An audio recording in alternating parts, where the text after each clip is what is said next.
네, 오늘은 잊어버리지 말아야 할 것이라는 제목으로 우리가 함께 말씀을 나누려고 합니다.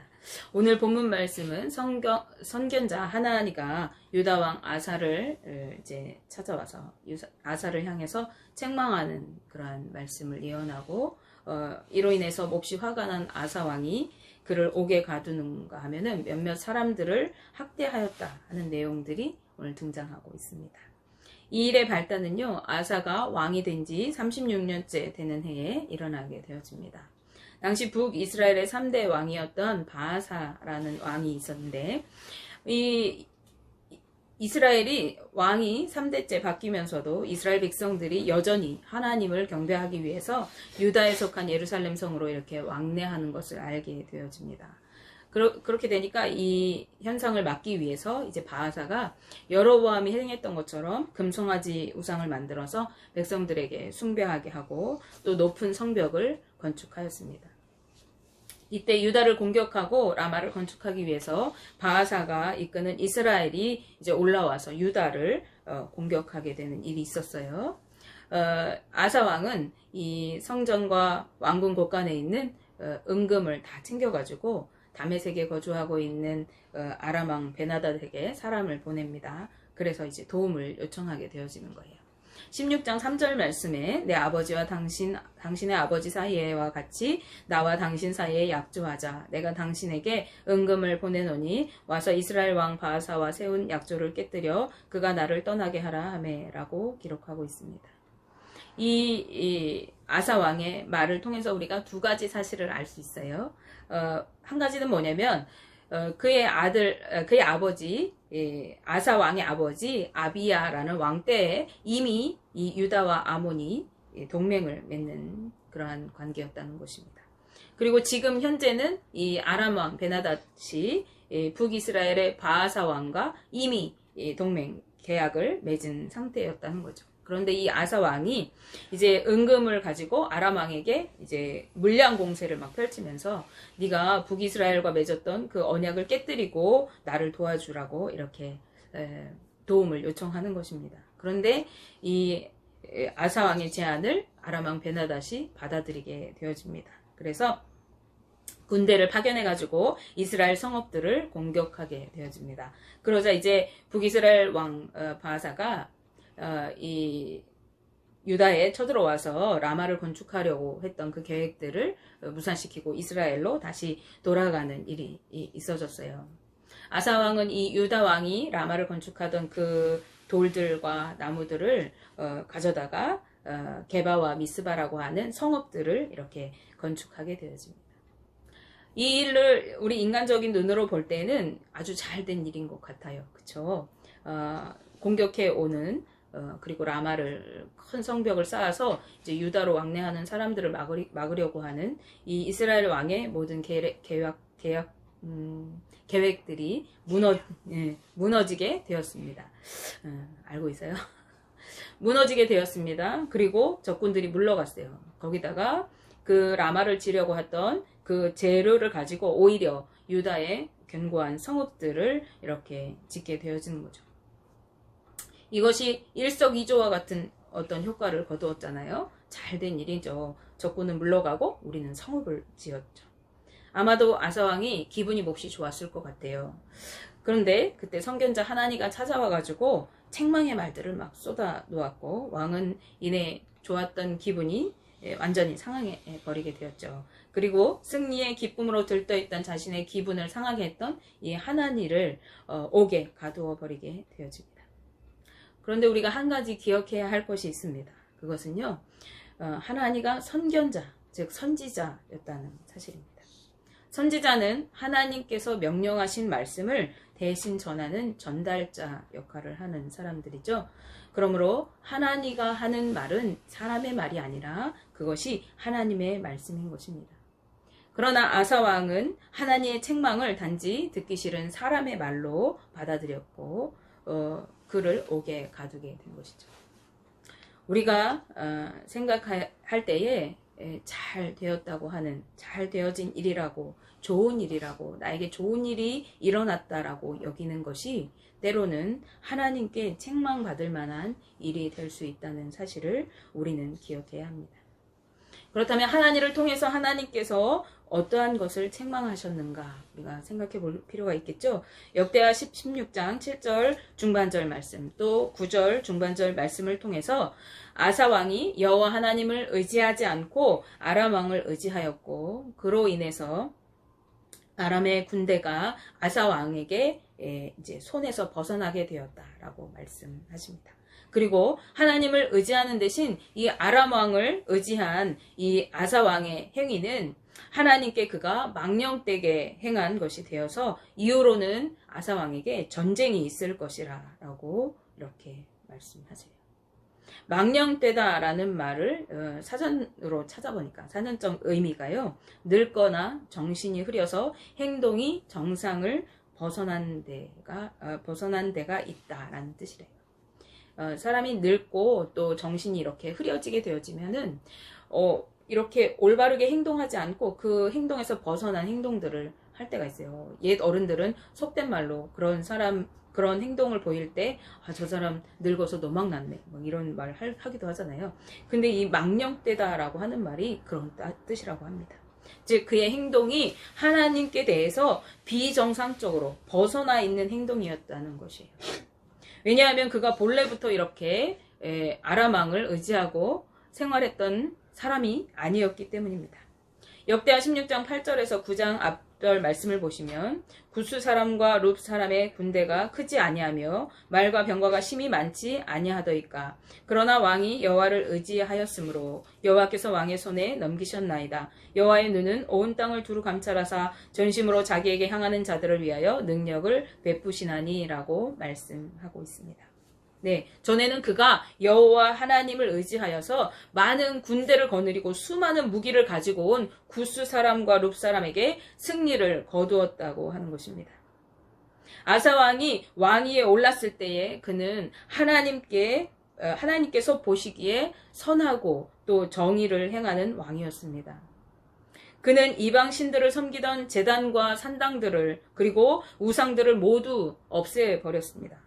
또한 유다 백성들에게 그들의 조상들이 섬기던 여호와 하나님을 찾고 율법과 하나님의 명령을 따라서 행하라고 명하였던 왕이었습니다. 하나님은 아사 왕 통치하에 있는 유다 땅에 평안을 주시고 또 여러 해 동안 싸움이 없게 하셨다고 성경은 말씀하는데요. 그런가 하면 견고한 성읍과 성곽들을 지어서 이제 군사를 정비하고 국민의 안녕을 보호하는 그런 왕이었습니다. 한마디로 말하면 종교개혁을 일으키고 또 백성을 잘 통치했던 유능한 왕이었다는 뜻입니다. 역대하 14장 7절 말씀에 아사가 일찍이 유다 사람에게 이르되 우리가 우리 하나님 여호와를 찾았으므로 이 땅이 아직 우리 앞에 있나니 우리가 이 성읍들을 건축하고 그 주위에 성곽과 망대와 문과 빗장을 만들자. 우리가 주를 찾았으므로 주께서 우리 사방에 평안을 주셨느니라 하고 이에 그들이 성읍을 형통하게 건축하였더라 라고 말씀합니다. 아사 왕이 온 백성에게 우리가 하나님을 섬기고 하나님의 말씀을 따라 살아가자라고 결단하고 하나님 앞에 나아갔을 때 하나님이 이 아사 왕이 통치하는 유다 전역에 평안을 주셨대요. 그래서 하나님이 우리와 함께 하셔서 우리가 이렇게 평안함을 누린다. 그러면서 우리가 성곽과 망대와 문과 빗장들을 만들자. 우리가 주를 찾았으므로 주께서 우리 사방에 평안을 주셨다라고 아사 왕이 고백하고 있죠. 이때만 해도 아사 왕은 하나님만을 사모하는 자였어요. 그는 아버지인 아비야 왕이 섬기던 모든 우상들을 제하고 여호와 하나님께로 돌이켰던 왕입니다. 백성들과 함께 하나님의 말씀을 따라 살아가기를 힘쓰는 종교개혁했던 왕이었어요. 또한 백성과 나라를 지키기 위해서 견고한 성들을 세워서 국방을 정비하고 하나님 앞에서 선하고 정의롭게 백성을 다스렸던 그런 왕이었습니다. 그때 구스 사람 세라가 유다를 치러 수많은 군대를 거느리고 올라오게 되어집니다. 이때 병력과 힘이 약했고 의지할 곳이 없었던 이 아사 왕은요, 하나님께 부르짖어 기도합니다. 역대하 14장 11절 말씀인데요. 아사가 그의 하나님 여호와께 부르짖어 이르되 여호와여 힘이 강한 자와 약한 자 사이에는 주밖에 도와줄 리가 없사오니 우리 하나님 여호와여 우리를 도우소서. 우리가 주를 의지하오며 주의 이름을 의탁하옵고 이 많은 무리를 치러 왔나이다. 여호와여 주는 우리 하나님이시오니 원하건대 사람이 주를 이기지 못하게 하옵소서 하였더니 라고 말씀합니다. 아멘. 아사왕이 하나님 앞에 이렇게 기도했다는 거예요. 하나님, 저 큰 군대에 저 많은 무기를 가지고 온 구스 사람과 지금 힘이 없고 연약한 우리 사이에 하나님은 함께 하여 주셔서 도와주옵소서. 우리를 도와주옵소서. 하나님밖에 우리를 도와줄 분이 아무도 없습니다. 누구도 우리를 의탁해서 우리가 그 누구를 의지하여 나갈 힘이 아무것도 없습니다. 하나님 우리를 도와주옵소서. 저 많은 군대가, 저 사람의 숫자가 하나님을 이기지 못함을 드러내 주옵소서라고 이렇게 기도하고 있었던 거죠. 하나님은 승리를 거두게 하실 뿐만 아니라 주변 모든 성읍들로 하여금 이제 이 유다를 그리고 아사왕을 두렵게 하였어요. 그래서 유다가 견고하게 되었습니다. 주변 성읍들을 치고 많은 노량물과 짐승들을 얻게 되었습니다. 하나님의 능력을 의지했던 이 아사왕, 너희가 여호와와 함께하면 여호와께서 너희와 함께 하실지라. 너희가 만일 그를 찾으면 그가 너희와 만나게 되시려니와 너희가 만일 그를 버리면 그도 너희를 버리시리라 라고 하는 선지자 아사랴의 말을 통해서 하나님의 말씀을 더욱 듣게 되면서 유다를 더욱더 종교개혁을 일으킵니다. 나라 안에 있는 모든 가증한 물건들을 제해버리고 또 마음을 강하게 하여서 믿음을 굳게 지키려고 결단합니다. 그래서 여호와의 제단을 다시 재건하여 세웁니다. 또한 자신의 어머니인데 그 어머니 마아가가 아세라상을 만들어서 섬기게 하려고 하니까요. 그 어머니를 태후의 자리에서 폐해버리기까지 하는 그러한 결단을 내렸던 왕입니다. 그 아사왕이 하나님께 제사를 드리면서 마음을 다하고 목숨을 다하여 여호와 하나님을 찾기로 언약하였고 아버지가 구별하여 놓은 은금 또 자신이 구별한 은금과 모든 그릇을 하나님의 전에 드리게 되었습니다. 성경은 그가 일평생 하나님 앞에 마음이 온전하였다라고 역대하 15장 17절 말씀에 증언하고 있습니다. 이 아사왕이요 41년 동안 왕위에 있었는데요. 무려 35년 기간 동안 하나님은 전쟁이 그치고 태평을 이루도록 이 아사왕의 그 통치 기간 동안 함께 해주셨어요. 할렐루야. 하나님 앞에 그가 바로 서기를 원하고 하나님의 말씀을 따라 살려고 하니까요. 하나님이 그를 돌보시고 그 주변에 있는 나라들로 하여금 그를 두려워하게 해서 감히 쳐들어올 마음도 못 먹게 하는 거예요. 그리고 태평을 이루게 하셨습니다. 그가 하나님을 의지하였더니 하나님은 그가 통치하는 유다 백성들의 하나님이 되어주시고 또 평안함과 안정한 삶을 그에게 허락해 주셨던 겁니다. 그런데 성경은 우리에게 항상 평안하고 또 안일할 때에 그때 주의하라고 경고하고 있지요. 그때가 우리가 하나님을 떠나가고 하나님 앞에서 망령되이 행하기에 가장 쉬운 때이기 때문에 그렇습니다. 오늘 본문의 아사왕도 예외가 아니었어요.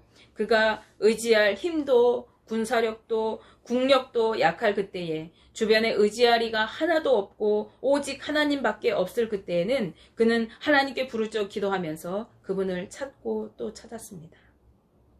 그리고 그런 아사왕에게 하나님은 전쟁이 그치게 하시고 평안을 주시고 주변 국가들에게 두려움을 주시고 또 왕성하게 통치할 수 있도록 지켜주셨어요. 이 얼마나 이상적인 모습입니까? 아무 근심 걱정이 없고 괴롭게 하는 이들도 없이 평안한 삶을 누리는 것이었습니다. 그러나 그가 견고한 성읍들을 짓고 망대를 수축하고 또 전쟁이 그치고 평안하고 안정된 삶을 살아가면서 그러한 삶을 살아가면 살아갈수록 그는 하나님께로부터 멀어지게 되고 하나님께 부르짖어 기도하지도 않았습니다. 주변국들이 알아서 두려워하고 모든 것이 안정된 것 같은 그때에 그는 점점 하나님을 떠나가게 되었던 것입니다. 하나님만을 의지합니다. 하나님만이 우리를 도우실 수 있는 분입니다. 라고 했던 그 모습을 잃어버리고 말았던 것입니다. 그는 아마도 자신이 지금 누리고 있는 평안과 안녕이 자신이 그동안 열심히 성읍들을 만들고 견고한 성들을 쌓고 망대를 수축했기 때문이라고 생각했을지 모릅니다. 그는 자신의 위용 때문에 주변의 국가들이 두려워하는 것이라고 생각하게 되었을 것입니다. 그리고 더 큰 세력을 얻기 위해서 주변을 기웃거리기 시작했습니다. 바로 그때 북이스라엘의 바아사 왕이 올라왔던 것입니다. 그리고 아사 왕은 어느새 이전에 하나님께 도움을 구하던 그 모습에서 이제 아람 왕을 의지하는 모습으로 바뀌어 있었습니다. 그가 하나님께로부터 떠나게 되자 35년 동안이나 있었던 35년 동안이나 태평을 누렸던 그 삶에서 이제 전쟁으로 바뀌어지는 그러한 시작을 예언을 듣게 되어집니다. 또한 39년째 됐을 때 그의 발이 병이 들었어요. 그래서 그 병이 매우 심했다라고 성경이 기록하고 있는데요. 그 병이 들었을 때에도 그가 하나님을 의지하는 것이 아니라 의사들을 찾아다니면서 그 병을 고치려고 힘썼다라고 성경이 기록하고 있습니다. 이런 아사 왕의 삶은요, 성령으로 시작했다가 육체로 마치는 삶의 아주 대표적인 인물이 되는 것입니다. 그는 41년간 유다의 왕으로 통치하게 되는데 하나님을 의지하며 평안을 누렸던 그의 임기 35년간은 전혀 다른 전쟁과 질병으로 고통당하게 되는 6년을 보내게 되어지고 죽음을 맞이합니다. 이렇게 극명한 차이를 보이게 된 원인이 무엇이었습니까? 그가 바로 하나님을 의지하며 따르려 했던 그 처음 마음을 잊어버렸기 때문에 그렇습니다. 그러므로 우리는 처음 믿음, 처음 사랑을 잃어버리지 않고 끝까지 믿음을 지키며 나아갈 수 있도록 늘 깨어 있어야 하는 것입니다. 오히려 날마다 주님 앞에 더 가까이 나아가 그분을 의지하고 신뢰하는 삶을 살아가야 하는 것입니다. 그리하여 성령으로 시작하여 성령으로 마치는 삶, 끝까지 주님께 인정받는 삶을 살아가야 하는 것입니다. 우리가 주님만 믿고 의지하며 그분 앞으로 나아갈 때, 주님이 주시는 힘을 의지하여 살아갈 때 우리는 주님이 책임져 주시는 삶, 주님이 주시는 참된 평안과 기쁨을 누리는 삶을 살아가게 되는 것입니다. 주님과 함께하는 삶이 우리 성도들에게 가장 행복한 삶이고 주님과 함께하는 삶이 가장 안전한 삶인 것입니다. 그리고 주님과 함께하는 삶이 가장 평안한 삶입니다. 왜냐하면 주님의 그 하나님 되어주심이 우리의 모든 삶을 책임져 주시기 때문에 그렇습니다. 아멘이십니까? 아멘. 여러분은 주님과 함께하는 삶을 살아가고 계신가요? 주님을 사랑하며 살아가고 계십니까? 내가 주님만 믿고 의지하며 살아가고 있습니다 라고 당당하게 고백하고 계십니까? 우리 성도님들은 모두 그런 삶을 살아가고 계실 줄 믿습니다. 원하기는 그 믿음을, 그 사랑을 끝까지 붙들고 주님 앞에 서는 그날까지 날마다 믿음으로 승리하는 우리 동성교회 성도님들이 다 되시고 주님께서 주시는 평안과 주님께서 주시는 기쁨과 주님께서 주시는 안정된 삶을 누리시는 복이 있기를 주님의 이름으로 축복하며 기도합니다.